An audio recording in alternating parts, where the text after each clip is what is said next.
হরে কৃষ্ণ।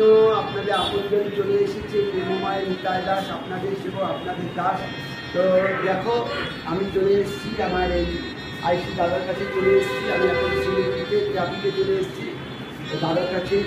তো আমি যে কারণে এসেছি হয়তো আপনারা জানতে পারবেন, সেটি হলো কয়েকদিন আগে আমার এক দাদা, তিনি আইসি ছিলেন ক্যানিং থানার।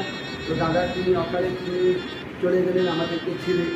তো যাই হোক, আমি খুব দুঃখিত। আমি দাদার সাথে আমার খুব সম্পর্ক ছিল, যে দাদা অকালে প্রয়াস হয়ে। তো তাই আমি মনের মধ্যে আমি ইচ্ছা প্রকাশ করেছি যে আমি দাদার উদ্দেশ্যে আমি কিছু গীতা দান করবো, যাতে করে দাদার আত্মার কল্যাণ হয়, আত্মার সদ্গতি হয়, যেন দাদা ভগবানের শ্রীচরণে তিনি যেন স্থান পান, আশ্রয় পান। সেই উদ্দেশ্যে আমি আজকে আমার এই আইসি দাদাকে আমি আজকে এই গীতাটি দান করলাম।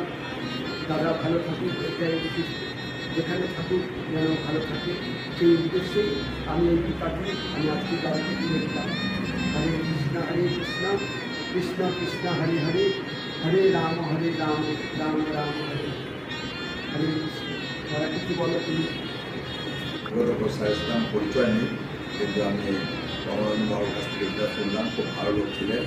আশা করি উনি এক্সপায়ার করে গেছেন, ওনার আত্মার শান্তি যেন পায়, ওনার পরিবার খুবই শান্তিতে থাকে, এই বলে হরে কৃষ্ণ। হরে কৃষ্ণ।